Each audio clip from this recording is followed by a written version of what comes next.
de la liturgie propre au sacrement. Audience numéro 115.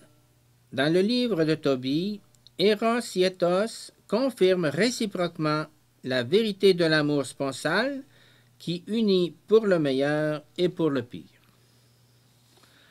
Le fait que Tobie aima Sarah au point de ne plus pouvoir détacher son cœur d'elle trouve son expression surtout dans la promptitude à partager avec elle le danger et de rester ensemble dans le meilleur et dans le pire.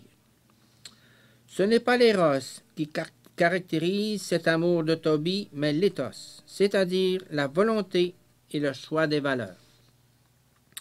Il y a combat entre les forces du bien et celles du mal. Cela n'existe pas dans le monde idyllique du Cantique des Cantiques. La vérité et la force de l'amour se manifestent dans la capacité de se placer entre les forces du bien et du mal.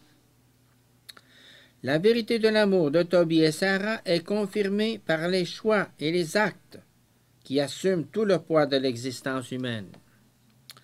En eux émerge une autre dimension de l'amour, le langage du corps qui semble dialoguer avec les mots des choix et des actes. Le mot mort n'est-il pas l'ultime parole? Dans leur nuit nuptiale, ces époux décident surtout de parler à l'unisson. Et c'est dans la prière, en vertu de laquelle les époux vont à la rencontre de l'épreuve. Il faut empêcher l'esprit malin d'avoir accès aux âmes. Cette unisson dans la prière permet aux deux de dépasser la situation limite, l'état de menace du mal et de la mort, en s'ouvrant totalement dans l'unité des deux au Dieu vivant. La prière de Tobie et de Sarah devient le plus profond modèle de la liturgie. Le langage du cœur n'est donc pas suffisant pour traduire tout le signifié du signe. Celui-ci est accompli s'il reçoit avec le sacrement les signes